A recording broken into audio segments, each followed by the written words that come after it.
अस्सलाम वालेकुम। Complex analysis की लेक्चर सीरीज़ का आज हमारा 7वां लेक्चर है और आज के लेक्चर में हमने मेनली डिस्कस करना है जी कम्प्लेक्स फंक्शन को as a mapping. Last lecture में मैं आपको बताया था कि कम्प्लेक्स फंक्शन के केस में हम ग्राफ ड्रा नहीं कर सकते। आज इसकी रीज़न भी डिस्कस करेंगे क्यों ग्राफ ड्रा नहीं किया जा सकता प्लेन में, कार्टेशियन प्लेन में, और एक अल्टरनेटिव वे भी डिस्कस करेंगे जिसकी मदद से हम कम्प्लेक्स फंक्शन को ज्योमेट्रिकली रिप्रेजेंट कर सकते हैं। ठीक है। और इसके साथ साथ पैरामीटराइजेशन भी डिस्कस करेंगे। ठीक है, parametric curves in the complex plane. Start करते हैं जी सिंपली फंक्शन से, रियल वैल्यूड फंक्शन से। आप जानते हैं रियल वैल्यूड फंक्शन को हम आमतौर पर y is equal to F of X से रिप्रेजेंट करते हैं। ठीक है, ये कोई फंक्शन है और इसका ग्राफ बेसिकली क्या होता है, वो तमाम सेट ऑफ पॉइंट्स होते हैं प्लेन में ऑफ दिस फॉर्म। ठीक है, x comma F of x, inputs और आउटपुट्स सच दैट जो x है वो आपका वेरी करता है जी over the domain of the function. ठीक है, जो भी डोमेन होगी, और ये इनफाइनाइटली मैनी पॉइंट्स होते हैं। ये 2 डायमेंशंस होती हैं इसमें ना, एक्स एक्सिस हॉरिजॉन्टल डायमेंशन होती है, आपकी एक वर्टिकल डायमेंशन होती है। ठीक है, इसकी मदद से आप किसी भी रियल वैल्यूड फंक्शन को कार्टेशियन प्लेन में रिप्रेजेंट कर सकते हैं। ठीक है, इसी तरह से अगर आप अपने कम्प्लेक्स वैल्यूड फंक्शन को देखें तो आप जानते हैं हमने उसको w is equal to F of Z से रिप्रेजेंट किया था। ठीक है, अगर हम ऊपर वाली डेफिनेशन को लेके चलें तो आपके पास पॉइंट्स जो बनेंगे वो बनेंगे जी इस फॉर्म के, z coma F of z। ठीक है, और ऑफ कोर्स z जो है वो आपका वेरी करेगा over the domain of the complex valued function. जो भी डोमेन है उसकी z की वैल्यू वेरी करेगी उसके मुताबिक। और अब आप जानते हैं कि ये z है, इसकी बेसिकली वैल्यू हमारे पास क्या है, आप इसको जानते हैं ना, simply x plus iota Y की फॉर्म में रिप्रेजेंट करते हैं। और इसको रिप्रेजेंट करने के लिए, इस एक नंबर को रिप्रेजेंट करने के लिए आपको 2 डायमेंशन की जरूरत पड़ती है। ठीक है ना, ये लास्ट लेक्चर में हमने इसको डिटेल में डिस्कस भी किया था, फिर देख लेते हैं इसको एक बार। एक नंबर को, एक इनपुट को रिप्रेजेंट करने के लिए आपको 2 डायमेंशन की जरूरत पड़ेगी। ठीक है, एक्स की डायमेंशन में आपके पास कौन सा नंबर है और वाई की डायमेंशन में कौन सा नंबर है, X plus iota Y. 2 dimension होगी जेड की, और इसी तरह से ऑफकोर्स जो इसका इमेज आएगा उसकी भी 2 डायमेंशन होंगी। तो ये टोटल मिला के 4 डायमेंशंस हो गई हैं। बेसिकली यही रीज़न है कि 4 डायमेंशन हम इस प्लेन में, या इनफैक्ट उसको ज्योमेट्रिकली रिप्रेजेंट नहीं कर सकते, इलस्ट्रेट करना उसको इम्पॉसिबल है। यही वजह है कि हम एक अल्टरनेटिव वे डिफाइन करते हैं जिसको मैपिंग कहा जाता है, जिसकी मदद से हम 2 प्लेन कर लेते हैं। ठीक है, एक प्लेन को z प्लेन का नाम देते हैं और दूसरे को w प्लेन का नाम देते हैं। इनपुट की एक अलहदा से हम प्लेन बना लेते हैं और आउटपुट का अलग से प्लेन बना लेते हैं। इस चीज़ को अब देखते हैं कि कैसे इसको बेसिकली रिप्रेजेंट किया जाता है। ओके, फर्ज करें जी मेरे पास 2 प्लेन है, मैं ज़रा क्विकली 2 प्लेन यहाँ पर ड्रा कर देता हूँ, उसके बाद देखेंगे कम्प्लेक्स मैपिंग हमने किस तरह से डिस्कस करनी है। ठीक है, लेट्स से जी ये आपके सामने मैंने 2 प्लेन बना दिए हैं। इस प्लेन को हम z प्लेन का नाम दे देते हैं। इसमें तमाम इनपुट्स आ जाएंगी। ठीक है, आपका इनपुट का सेट इसमें आएगा, और इस प्लेन को हम देते हैं जी w प्लेन का नाम। ठीक है, और इसमें आ जाएंगे, w प्लेन में आएंगी आपके पास तमाम आउटपुट्स। इसकी लेट्स से जी मैं एक्स वाई कह देता हूँ z, और w वाले को मैं u v कह देता हूँ। u इसका रियल पार्ट होगा, v जो है वो इमेजिनरी पार्ट हो जाएगा। ठीक है, ये 2 हमने डिफरेंट प्लेन्स बना लिए हैं। अब लेट्स से जी आपके पास इनपुट का जो सेट है वो कुछ इस तरह का है, आपके पास s उसका नाम दे देते हैं। ये तमाम इनपुट्स हैं, इनकी जो आउटपुट्स आएंगी वो भी फर्ज करें अगर कोई सेट एस, लेट से इस तरह का कोई सेट बन रहा है तो उसको हम एस प्राइम का नाम दे देते हैं। ठीक है, ये आपके पास क्या थी जी, इनपुट्स थी, आपने फंक्शन में वैल्यूज पुट की हैं, w is equal to F of Z. तो रिजल्ट में आपके पास जो आउटपुट्स आई हैं उसका आपने एस प्राइम का नाम दिया। हमें बेसिकली 2 डायमेंशंस के 2 प्लेन चाहिए होंगी। ठीक है, किसी भी कम्प्लेक्स फंक्शन के केस में उसको ज्योमेट्रिकली रिप्रेजेंट करने के लिए। ठीक है, इसी को लेकर हम आगे चलते हैं, एग्जांपल्स करते हैं, उसकी मदद से आपको आइडिया मज़ीद क्लियर हो जाएगा। ओके, 2 एग्जांपल करेंगे हम इसकी। एग्जांपल नंबर जो हमारे पास 1 है उसमें जो इनपुट का सेट है पहले उसको देख लेते हैं जी। बेसिकली हमने क्या करना है जी, इनपुट का हमारे पास सेट है रियल पार्ट ऑफ z। क्या है जी, real part of z is greater or equal to 2। ये आपके पास है इनपुट्स का सेट, और आपको जो मैपिंग डिफाइन की गई है, ये जिस मैपिंग के थ्रू आपने आउटपुट पे जाना है वो मैपिंग आपके पास है जी w is equal to iota z। ठीक है, अच्छा इसमें आपने कंफ्यूज नहीं होना, इसका मतलब एक ही है। z को मैं चाहूँगा कि इस तरह से रिप्रेजेंट किया जाए, इस वे में, ठीक है। बहरहाल real part of z is less greater or equal to 2, ये आपकी इनपुट्स हैं। जो आपके पास मैपिंग गिवन है वो w is equal to iota z है। हमने इस मैपिंग की मदद से एक आउटपुट का सेट बनाना है। तो पहले ज़रा मैं क्विकली 2 प्लेन यहाँ पर ड्रा कर लेता हूँ। ये प्लेन जो हमारे पास इनपुट की प्लेन है और एक मैं आउटपुट की प्लेन बना लेता हूँ, ठीक है, राइट, इस तरह से, राइट, ओके। सो देखें जी, real part of z greater or equal to 2 का बेसिकली मतलब क्या है। रियल पार्ट ऑफ z हमने पता है, हमने फर्स्ट किया हुआ है जी x प्लस यूटा वाई के इक्वल है, ठीक है। z किसके इक्वल है, x प्लस यूटा वाई। इसका रियल पार्ट कौन सा है, x है। तो x जो है वो ग्रेटर देन 2 का क्या मतलब है, बेसिकली स्ट्रेट लाइन हम यहाँ पर लगा लेंगे जी इस तरह से, और ये नंबरिंग कर दें, ये 1 है और ये वाला जो 2। तो x greater or equal to 2 का मतलब है कि ये सारा जो एरिया ना ये यहाँ पर आ जाएगा, ठीक है। इसमें देखें ना, z is equal to X plus iota Y में आपके पास जो x है, x की वैल्यू क्या है, ग्रेटर आर इक्वल टू 2, और y की वैल्यू क्या है, y की वैल्यू क्या है जी, माइनस इन्फिनिटी से इन्फिनिटी के दरमियान, ठीक है। मैथमेटिकली इसी ऊपर वाली चीज़ को मैंने नीचे यहाँ पर ऐसे लिख दिया है, ठीक है। वो तमाम पॉइंट्स जो कि x greater or equal to 2 and same time, at the same time, minus infinity less than y less than infinity, ठीक है ना। y के अलॉन्ग आप देख रहे हैं इन्फिनिटी तक पॉइंट्स जा रहे हैं। तो ये बेसिकली इसी की मैथमेटिकल रिप्रेजेंटेशन थी। अब आ जाए w is equal to iota z पर। सिंपली आपने z की वैल्यू इंसर्ट करनी है। तो यहाँ पर अलग से अगर मैं करना चाहूँ तो इसको मैं लेट से 1 का नाम दे देता हूँ, ठीक है। अब आगे आने w is equal to iota और x प्लस आयोटा y, ठीक है ना। जस्ट आपने x की वैल्यू यहाँ पर रिप्लेस की है, तो हमें क्या मिलेगा जी, iota x plus iota square y।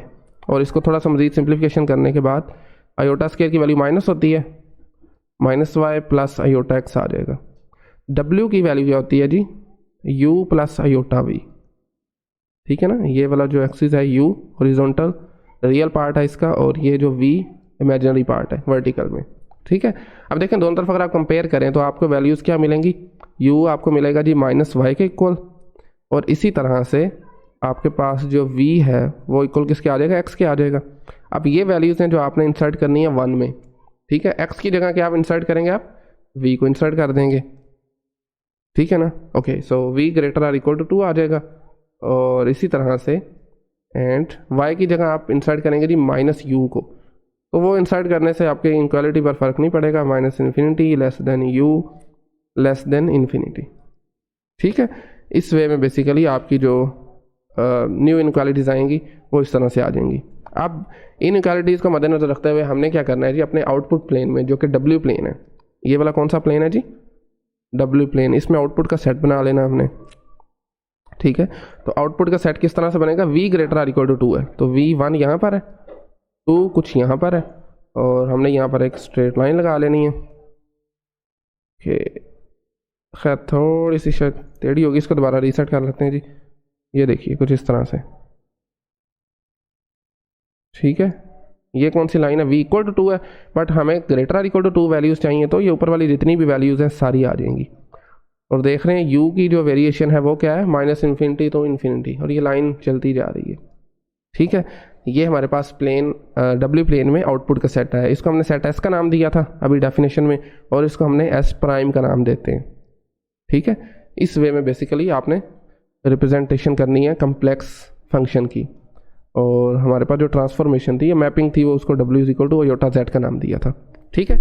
अच्छा जी, अब आगे एक और एग्जांपल करते हैं, और इसी चीज़ को आप बेसिकली ये भी लिख सकते हैं ना, जो v greater or equal to 2 है, इसको आप लिख सकते हैं imaginary part of w is greater or equal to 2। Basically ये आपका आंसर है, ठीक है।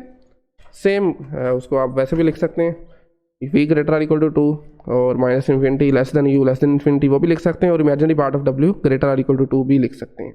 ओके, ये हमारी एग्जांपल नंबर 1 थी। आज की एग्जांपल नंबर 2 पे चलते हैं।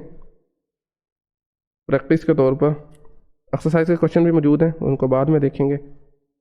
ओके, एग्जांपल नंबर 2 में हमारे पास गिवन है जी vertical line x is equal to 1 as an input. Input में हमारे पास क्या है जी, real part of z is equal to 1, ये भी कह सकते हैं आप, ठीक है। इस चीज़ को real part of z is equal to 1 भी लिख सकते हैं। और ट्रांसफॉर्मेशन हमारे पास जो w is equal to F of Z is equal to Z square. ये मैपिंग गिवन है, इनपुट भी आ गई है, मैपिंग भी आ गई है। हमने काम क्या करना है कि जस्ट वैल्यूज़ को रिप्लेस करके आउटपुट का सेट फाइंड आउट करना है। तो पहले क्या करते हैं, सबसे पहले तो हम अपनी आसानी के लिए ज़रा इसको रिप्रेजेंट कर लेते हैं ज्योमेट्रिकली इनपुट के सेट को। ठीक है, तो ये देखिए जी, आपके पास ये जेड प्लेन आ गया। जेड प्लेन में हमने x इज इक्वल टू 1 को ड्रा कर लेना है। तो x इज इक्वल टू 1 यहाँ पर होगा कहीं, और हमने यहाँ पर एक स्ट्रेट लाइन लगा देनी है जो कि y एक्सिस के पैरेलल होगी। ठीक है ना, ओके। सो x हमारे पास है जी 1 एग्जैक्टली इक्वल टू 1, और y की वेरिएशन क्या है, and minus infinity less than y less than infinity. ठीक है ना, ये इनफाइनाइट लेंथ की एक हमारे पास लाइन बन गई है। ठीक है, ओके। सो नेक्स्ट अब हमने क्या देखना है जी, हमारे पास मैपिंग गिवन है, और इस मैपिंग को यूज़ करते हुए हमने आउटपुट का सेट फाइंड आउट करना है। ठीक है, ओके, राइट। अच्छा जी, तो उसके लिए हमने क्या करना है जी, W is equal to Z square, that is equal to, अच्छा जी z की वैल्यू यहाँ पर क्या है बेसिकली, इसी को अगर हम देखें तो z की वैल्यू क्या है, 1 प्लस आयोटा y नहीं है क्या, ये 1 प्लस आयोटा y। y की वैल्यू तो हमने कह दिया ना माइनस इन्फिनिटी से इन्फिनिटी तक होगी, तो इसको जस्ट y लिख लेते हैं। तो हमने वैल्यू यहाँ पर अगर रिप्लेस करते हैं 1 प्लस आयोटा y, तो क्या बनता है, 1 प्लस आयोटा y का स्क्वायर आ जाएगा। जस्ट को स्क्वायर को हमने ओपन करना है, तो हमारे पास क्या बनेगा, ठीक है, 1 प्लस आयोटा y था ना, तो स्क्वायर को ओपन करेंगे, क्या आ जाएगा, 1 प्लस आयोटा स्क्वायर, और साथ में y का स्क्वायर भी आ जाएगा, प्लस 2 आयोटा y आ जाएगा साथ। ठीक हो गया। इसी तरह से नेक्स्ट हमने क्या काम करना है, जैसे इसको सिंप्लीफाई करेंगे तो 1 माइनस वाई स्क्वायर आ जाएगा, 1 minus Y square plus 2 iota y आ जाएगा। ठीक है, 1 minus Y square plus 2 iota y, ये किसके इक्वल आ गया जी, u प्लस आयोटा v के इक्वल है। ऐसे ही है ना, w को हम u प्लस आयोटा v लिखते हैं आमतौर पे। तो u की वैल्यू यहाँ पर क्या आ जाएगी जी, रियल पार्ट के इक्वल आ जाएगा, u इज इक्वल टू आ जाएगा 1 माइनस वाई स्क्वायर के इक्वल, और इसी तरह से आपके पास जो v है इमेजिनरी पार्ट, वो आ जाएगा सिंपली 2y के इक्वल।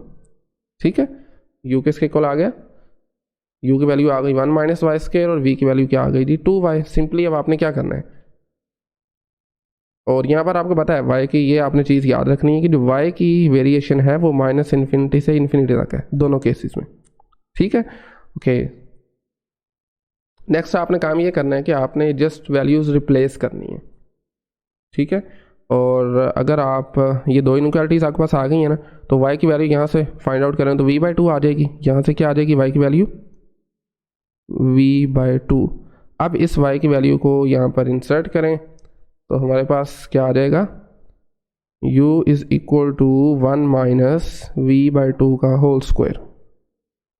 ठीक है, जस्ट इसको अब हमने सिंप्लीफाई करना है थोड़ा सा, 1 minus V square divided by 4, और ये क्वेश्चन आपको पता होना चाहिए, ये पैराबोला की क्वेश्चन है। ठीक है, किसकी क्वेश्चन है जी, ये पैराबोला की। और अच्छा, हम इस डिटेल में नहीं जा रहे पैराबोला की क्वेश्चन कैसे है, उसको ड्रा कैसे करते हैं, आई सपोज ये चीज़ें आपने ऑलरेडी कर ली होंगी, और इसका वर्टेक्स इस केस में 1 0 है, तो जस्ट हम उसको डायरेक्टली रिप्रेजेंट कर देते हैं। ठीक है, ओके। ये हमारे पास है जी डब्ल्यू प्लेन आउटपुट का सेट है। ठीक हो गया, ये रियल एक्सिस है जिसको हमने यू का नाम देते हैं, और ये इमेजिनरी एक्सिस जिसको वी का नाम दिया जाता है। इस पैराबोला का आपको हमने बताया कि जो वर्टेक्स है वो 1 0 है। ठीक है, और ये कुछ इस तरह से बनेगी जी, ओ सॉरी, एक मिनट जरा इसको रीस्केच कर लेते हैं कुछ इस तरह से। ठीक है, बहरहाल आपको मैं बता देता हूँ, यहाँ पर ये जो y इंटरसेप्ट्स हैं आपके केस में, या इस केस में बल्कि v होगा। ठीक है, तो ये आ जाएगा जी 0.2 है हमारे पास, u 0 है तो 0.2 आ जाएगा। इसी तरह से ये -2 आ जाएगा, 0, -2। ठीक है, कुछ इस तरह का सेट बनेगा। तो ये आप जानते हैं हमारे पास W प्लेन है, और इस सेट को हमने S प्राइम का नाम दिया था। ठीक है, सो दोबारा देखें ज़रा, इनपुट्स का सेट कौन सा था, ये वाला था। जस्ट एक आपके पास स्ट्रेट लाइन थी, मैपिंग गिवन थी आपके पास W is equal to Z square, ठीक है, जो इनफैक्ट एक्चुअली एक पैराबोला है ना। तो आपने वैल्यूज पुट करने के बाद जो आपके पास आंसर निकला वो इक्वेशन बनी थी u is equal to 1 minus V square divided by 4, जो कि अगेन एक पैराबोला ग्राफ बन रहा है और उसकी रिप्रेजेंटेशन ये वाली है, ठीक है। इस वे में बेसिकली आप रिप्रेजेंट करते हैं किसी भी कम्प्लेक्स फंक्शन को ज्योमेट्रिकली, राइट। सो दो एग्जांपल हो गई है जी। नेक्स्ट हमारा जो टॉपिक है वो है जी parameterization, parametric curves in the complex plane. Just heading दे के फिर आगे चलते हैं जी। Parametric curves in the complex plane, इससे पहले आप कैलकुलस में पढ़ चुके होंगे पैरामीट्रिक कर्व्स डिफाइन कैसे करते हैं, बट आज हम इसको कम्प्लेक्स प्लेन में देखेंगे किस तरह से इनको रिप्रेजेंट किया जाता है जी in the complex plane. Complex plane, well okay. लेकिन ये आप जानते हैं इसमें हम एक और वेरिएबल जो है वो इंट्रोड्यूस करवा देते हैं किसी भी क्वेश्चन में। लेट्स से जी आपके पास x is equal to x of T और y is equal to Y of T, दो रियल वैल्यूड फंक्शन है। हम अगेन बात स्टार्ट करेंगे रियल वैल्यूड से, ठीक है। ये दो आपके पास let's say real valued function है और over the real variable t जो हमने यहाँ पर इंट्रोड्यूस करवाया है। और इस केस में आपकी जो पैरामीट्रिक कर्व्स होंगी वो तमाम पॉइंट्स होंगे जो कि इस फॉर्म में लिखे जा सकें, x of T comma Y of T, ठीक है ना। और t की वैल्यू वेरी करेगी over the interval. Let's say मैं ए बी का नाम दे देता हूँ, t belongs to A B, ठीक है। ये बेसिकली जो पॉइंट्स हैं इसको हम कहते हैं जी पैरामीट्रिक कर्व्स कहते हैं, ठीक है। और ये जो दो इक्वेशंस हमने लिखी थी x is equal to x of T, y is equal to Y of T, इनको हम सिंपली पैरामीट्रिक इक्वेशंस कह देते हैं, ठीक है। बट हम इंटरेस्टेड है इसको कम्प्लेक्स में ले जाने के लिए। अच्छा, अगर आपको थोड़ा सा रिकॉल में करवाऊँ तो आपने देखा था हमारे पास कार्टेशियन प्लेन में नंबर्स इस तरह से लिखते हैं हम ए कोमा बी की फॉर्म में। इसे कम्प्लेक्स में लेके जाना हो तो हम उसको क्या कर देते हैं जी ए प्लस योटा बी की फॉर्म में ले जाते हैं, क्या बिल्कुल सेम काम यहाँ पर भी यही करना है। आपके पास देखें x of T comma Y of t given है, हमने इसको क्या करना है जी z of t is equal to x of t plus iota y of t. ये जस्ट आपकी कम्प्लेक्स प्लेन में रिप्रेजेंटेशन बन गई है, ठीक है। और ये बेसिकली पैरामीट्रिक कर्व भी कह लेते हैं इसको, कम्प्लेक्स पैरामीट्रिक कर्व भी कह लेते हैं। और यहाँ पर जो टी है ये इसकी अगेन डोमेन वही रहेगी, वेरी करेगा जी in between a and b, और ये एक रियल वेरिएबल है, ठीक है। ये सिंपली ये इसकी रिप्रेजेंटेशन है, ओके हो गया। सॉरी, मिसाल के तौर पर इसकी एग्जांपल क्विकली कर लेते हैं फिर आगे चलेंगे ज़रा। तो अगर आप लेट से कह देते हैं जी मैं एक्स ऑफ टी को लेना चाहता हूँ कोस टी, ठीक है, और मैं वाई ऑफ टी को लेना चाहता हूँ लेट्स से जी साइन टी, कोस टी और साइन टी। ये वैल्यूज़ अगर आप रिप्रेजेंट करें इस इक्वेशन में जेड ऑफ टी में तो आपके पास क्या आ जाएंगी, जेड ऑफ टी आ जाएगा जी cos t plus iota sine t. इस इक्वेशन से आई होप कि आप फेमिलियर होंगे, ये बेसिकली सर्कल की इक्वेशन है, ठीक है। और यहाँ पर यस टी की वैल्यू अगर आप वेरिएशन देते हैं ना 0 से 2 पाई, देन मैं बात कर रहा हूँ 0 से 2 पाई। ये इक्वेशन है जी सर्कल की, जिस केस में रेडियस जो आपके पास 1 होगा, इससे आप ऑलरेडी फेमिलियर है ना, R cos theta plus iota sine theta वाली। तो R is equal to just theta को रिप्लेस किया आपने टी से, थीटा को भी आप यूज़ कर सकते हैं एज अ पैरामीटर, बट हम टी को यूज़ कर रहे हैं। रेडियस आपका इस केस में 1 आ जाएगा, आर की वैल्यू 1 है, और सेंटर क्या आएगा, सेंटर आपका सिंपली ओरिजिन आ जाएगा, ठीक है। सेंटर क्या आ जाएगा, सिंपली ओरिजिन आ जाएगा। सो अब देखें ना आपके पास जो एलिमेंट्री कर्व्स होती हैं प्लेन के अंदर, वो जस्ट लाइन होती है, ये सर्कल होता है, ठीक है। तो पहले उनकी इक्वेशन देख लेते हैं, जनरलाइज इक्वेशंस क्या होती हैं, पैरामीट्रिक इक्वेशन की बात कर रहा हूँ मैं, ठीक है। देन हम आगे कुछ फर्दर इक्वेशंस जो है वो डिस्कस करेंगे। सो स्टार्ट करते हैं जी हम लाइन की इक्वेशन से, पैरामीट्रिक इक्वेशन की बात कर रहा हूँ मैं, पैरामीटराइजेशन लाइन की, ओके। सो लेट्स से जी छोटी सी डेरिवेशन है उसको समझते हैं। ले जी यहाँ पर मैंने प्लेन ड्रा कर दी है, और लेट्स से हमारे पास इस प्लेन में कोई 2 पॉइंट्स पड़े हुए हैं। इस पॉइंट को मैं Z0 का नाम दे देता हूँ, और एक पॉइंट यहाँ कहीं पड़ा है जिसको मैं Z1 का नाम दे देता हूँ, ठीक है। और अब आप जानते हैं Z1 माइनस Z0 अगर मैं करता हूँ तो ये किस चीज़ को रिप्रेजेंट करता है, z1 minus Z note basically vector को रिप्रेजेंट करता है ना, जिसका स्टार्टिंग पॉइंट जेड नोट होगा, एंडिंग पॉइंट उसका z1 होगा। तो अगर इसको मैं रिप्रेजेंट करना चाहूँ तो कुछ इस तरह से होगा जी, ये देखिए, ठीक है, z1 माइनस जेड नोट इस बेसिकली वेक्टर को रिप्रेजेंट कर रहा है, ठीक है। अगर मैं एक और नंबर कोई पॉइंट ले लेता हूँ, लेट्स से इसको मैं z का नाम दे देता हूँ, इसी लाइन के ऊपर, लेट्स से यहाँ कहीं पड़ा हुआ है, इसको मैंने z का नाम दे दिया है। तो अब क्या होगा जी, आप अगर z माइनस जेड नोट करते हैं, ठीक है, z माइनस जेड नोट एक वेक्टर आएगा again, z minus Z note, z point जो आपको मैंने बताया यहाँ कहीं पड़ा हुआ है, ठीक है। ये बेसिकली हमें कैसे मिलेगा, एक रियल मल्टीपल से, ठीक है। रियल मल्टीपल कैसा होना चाहिए आपके पास, उसको मैं t का नाम दे देता हूँ क्योंकि हम t यूज़ कर रहे हैं ना।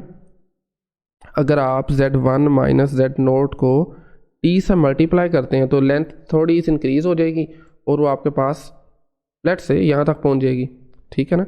इस वे में बेसिकली आप आगे कोई भी इस लाइन के ऊपर पॉइंट लेते हैं तो उसको इस वे में आप फाइंड आउट कर सकते हैं, ठीक है ना। z माइनस जेड नोट आपके पास जो वेक्टर आएगा बेसिकली वो किस तरह आपको मिलेगा, t से मिलेगा। t यहाँ पर क्या है जी, आप लिख लें इसको जी, एक रियल मल्टीपल है,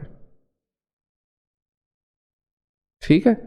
इस वे में आप इस लाइन को इंक्रीज करते जाएंगे, जैसे जैसे आप इस t को असाइन करेंगे वैल्यू, उसी तरह से उसकी लेंथ बढ़ती जाएगी। बहरहाल इससे हम एक इक्वेशन फाइंड आउट कर सकते हैं जी, z of t is equal to Z nought दूसरी तरफ चला जाएगा plus t z1 minus Z nought, ठीक है।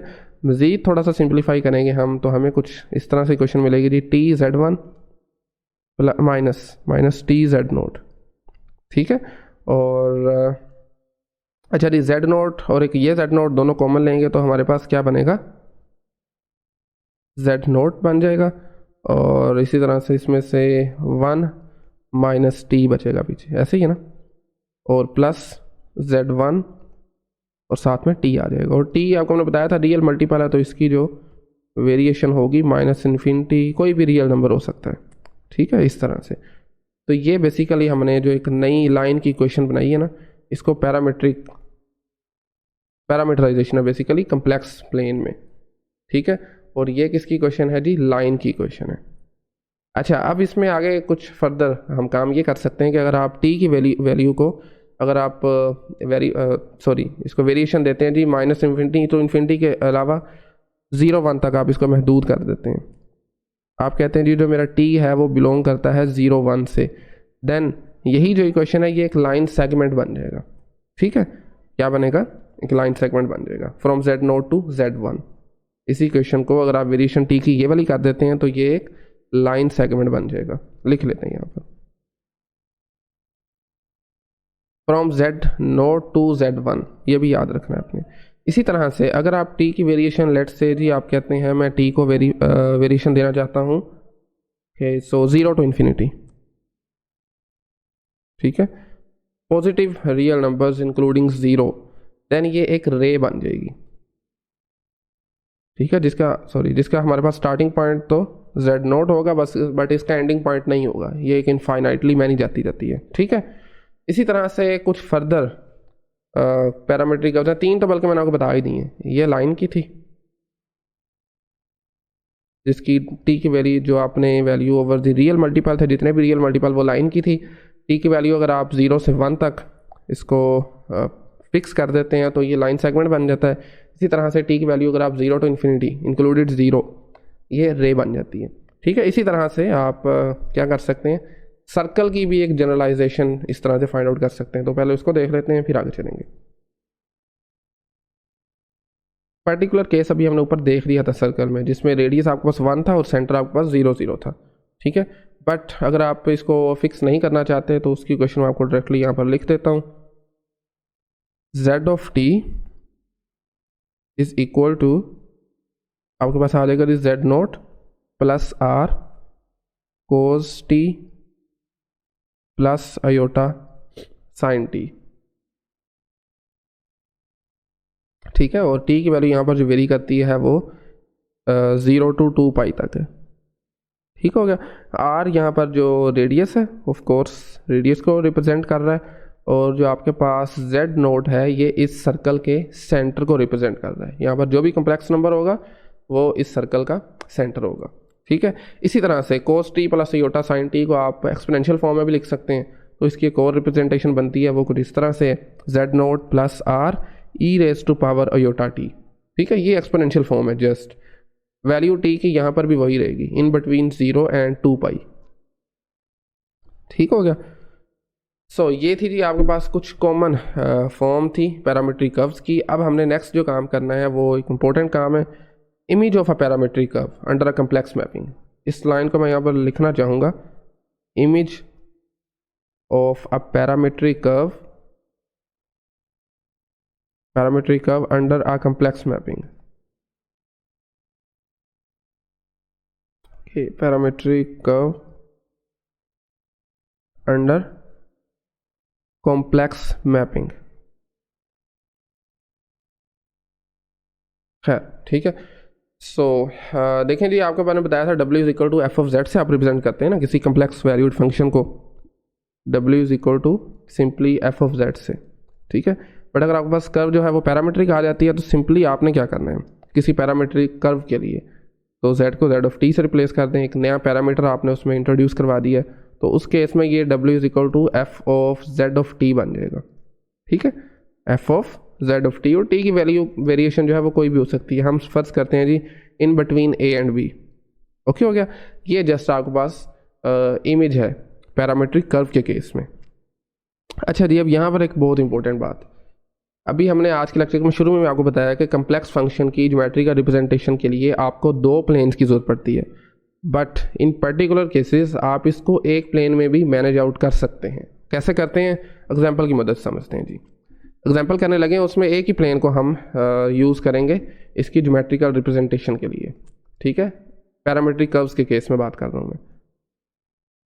ओके, सो जो आपके पास एग्जांपल है जी, उसमें आपने इमेज फाइंड करना है लाइन सेगमेंट, एक लाइन सेगमेंट का इमेज फाइंड करना है, यानी कि लाइन सेगमेंट से मतलब होता है कि लाइन का छोटा सा पार्ट जिसकी लेंथ फाइनाइट हो, फ्रॉम 1 टू आयोटा। कौन सा है जी, फ्रॉम 1 टू आयोटा। ये एक आपको लाइन सेगमेंट है जिसका आपने इमेज फाइंड करना है, और मैपिंग आपके पास जो गिवन है W is equal to iota Z का कॉन्जुगेट। ठीक है, इनपुट्स भी आपके पास गिवन आ गई है, इनपुट का सेट, और मैपिंग भी आ गई है। अब हमने इसकी मदद से क्या करना है, सिंपली हमने इसका इमेज फाइंड आउट करना है। ठीक हो गया। सो पहला काम हम ये करते हैं कि जस्ट इसको एक बार ड्रा कर लेते हैं, 1 टू आयोटा जो लाइन सेगमेंट है ना, तो इसको ज़रा ड्रा कर लेते हैं। ओके, प्लेन बन गया आपके पास ये, और आप जानते हैं जो 1 नंबर है वो यहाँ कहीं पड़ा होता है आपके पास। ठीक है ना, आयोटा यहाँ पर होता है, तो लाइन सेगमेंट इन दोनों से मिलने वाला वो कुछ इस तरह से होगा। ठीक है, फ्रॉम 1 टू आयोटा ही बात की गई है ना लाइन सेगमेंट, तो इसको लेट्स से अगर मैं C का नाम दे देता हूँ, जितने भी ये पॉइंट्स हैं इनको C का नाम दे देते हैं हम। अच्छा जी, हमने क्या करना है, आयोटा Z, सबसे पहला काम तो ये करना है 1 आयोटा से मिलने वाली जो लाइन सेगमेंट है इसकी इक्वेशन फाइंड आउट करनी है। तो इक्वेशन फाइंड आउट करने का तरीका आपको पता है, अभी हमने ऊपर जनरलाइज इक्वेशन लिखा है जो कि किस फॉर्म की थी, Z of t is equal to Z nought 1 minus t plus Z1t। ठीक है, Z नोट और Z1 की वैल्यू आपने इंसर्ट करनी है। Z नोट जो स्टार्टिंग पॉइंट है उसकी वैल्यू 1 है हमारे पास, Z1 एंडिंग पॉइंट है उसकी वैल्यू आयोटा है, तो जस्ट वैल्यूज यहाँ पर रिप्लेस कर दें, 1 minus T plus iota, Z1 की वैल्यू आयोटा है, यस, और साथ में t आ जाएगा। ठीक है, फिर इसी तरह इसको सिंप्लीफाई करेंगे तो 1 minus T plus iota t आ जाएगा। ठीक है, तो ये किसके इक्वल आ गया, Z ऑफ t का। ये बेसिकली हमारे पास इनपुट है। अब हमने इस इनपुट की वैल्यू को इसमें इंसर्ट करना है मैपिंग में। ठीक है ना, तो W इज इक्वल टू हमारे पास क्या आ जाएगा जी, एफ ऑफ Z, और Z की वैल्यू हमारे पास है 1 minus T plus iota t, ऐसे ही है ना। आंसर में हमारे पास आयोटा और साथ में जो भी Z की वैल्यू है 1 minus T plus iota t, इसका होल का कॉन्जुगेट आ जाएगा। अब हमने जस्ट इसको सिंप्लीफाई करना है, और जो वैल्यू आएगी उसको इसी प्लेन में हमने उसको भी रिप्रेजेंट करना है।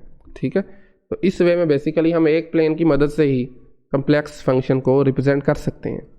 ठीक है ना। सो बहरहाल आयोटा को अंदर मल्टीप्लाई करेंगे तो आयोटा आ जाएगा माइनस आयोटा t आ जाएगा। तो मैं अगर डायरेक्टली लिखना चाहूँ तो ये क्या आ जाएगा, माइनस t आ जाएगा साथ में। ठीक है, और इसका कंजुगेट भी है। कंजुगेट लेने से हमने क्या करना है, जो कम्प्लेक्स पार्ट है उसके साइन चेंज करने हैं। साइन चेंज करने से हमारे पास बनेगा कुछ इस तरह से, माइनस योटा 1 माइनस टी, साथ में minus t as it is आ जाएगा। ठीक है, और टी की वैल्यू यहाँ पर वैरी करती है जी इन बिटवीन 0 एंड 1। ठीक है ना, लाइन सेगमेंट है ना हमारे इस केस में।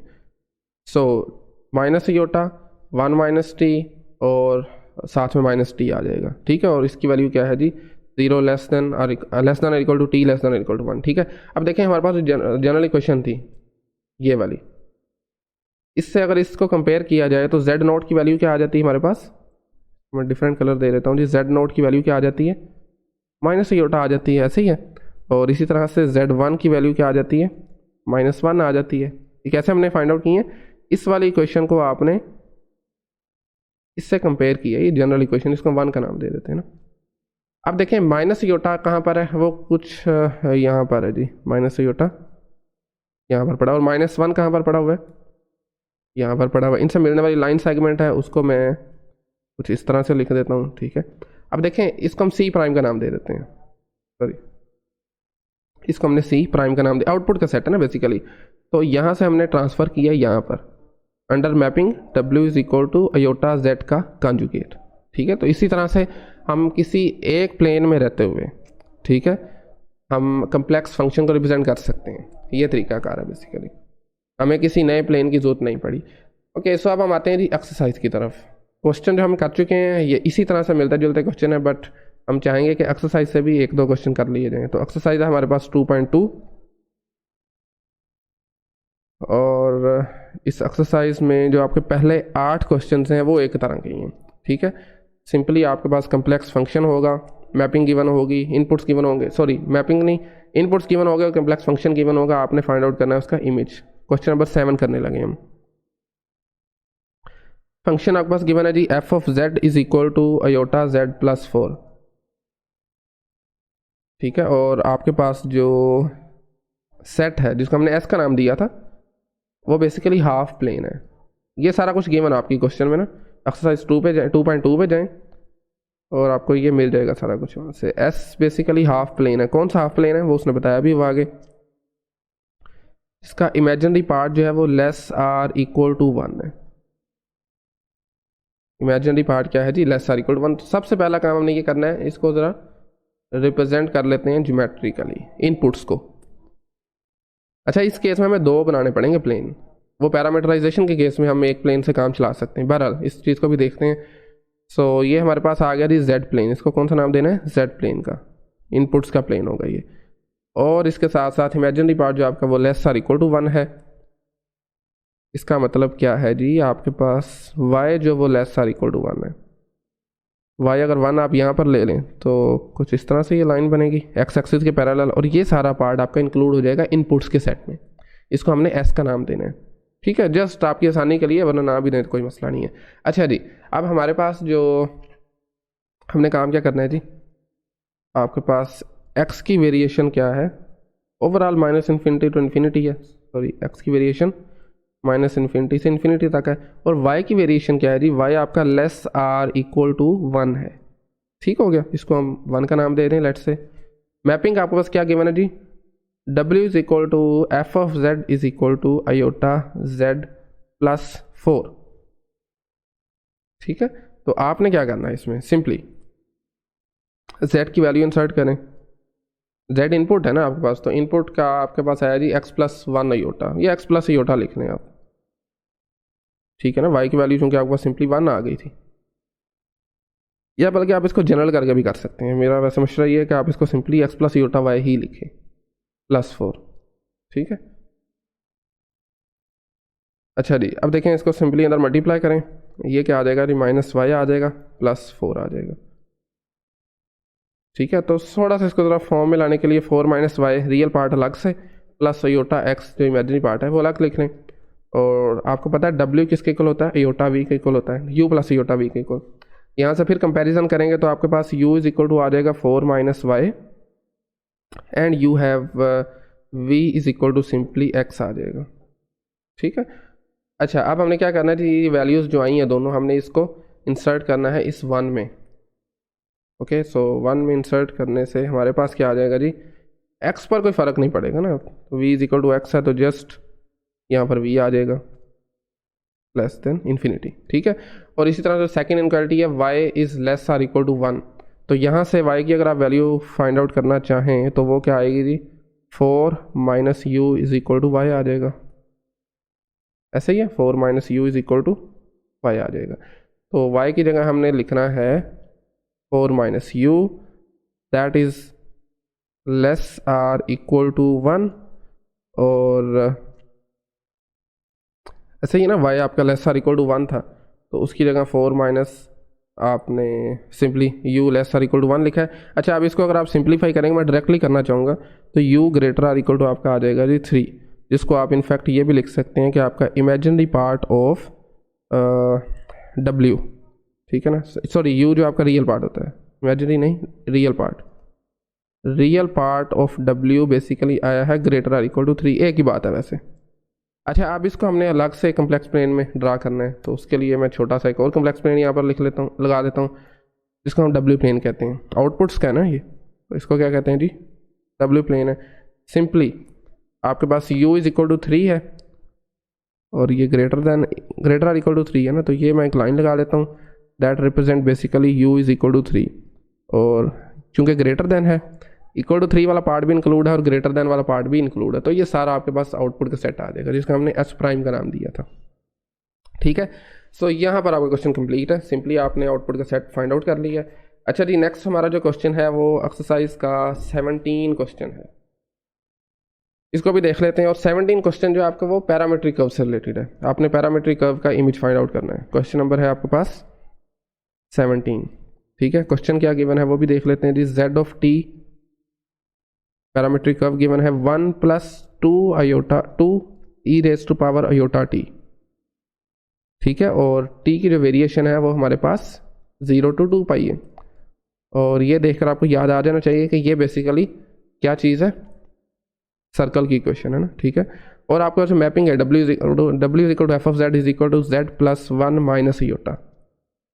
अच्छा जी, बेसिकली इस क्वेश्चन में और इससे मिलता जुलता क्वेश्चन है 15 से 20 तक।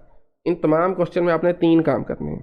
सबसे पहला काम आपने ये करना है कि आपने प्लॉट करना है जो आपके पास गिवन है, ये जो आपके पास गिवन है ना z ऑफ t, इसको प्लॉट करना है। ये है क्या चीज़ है, ये a पार्ट है।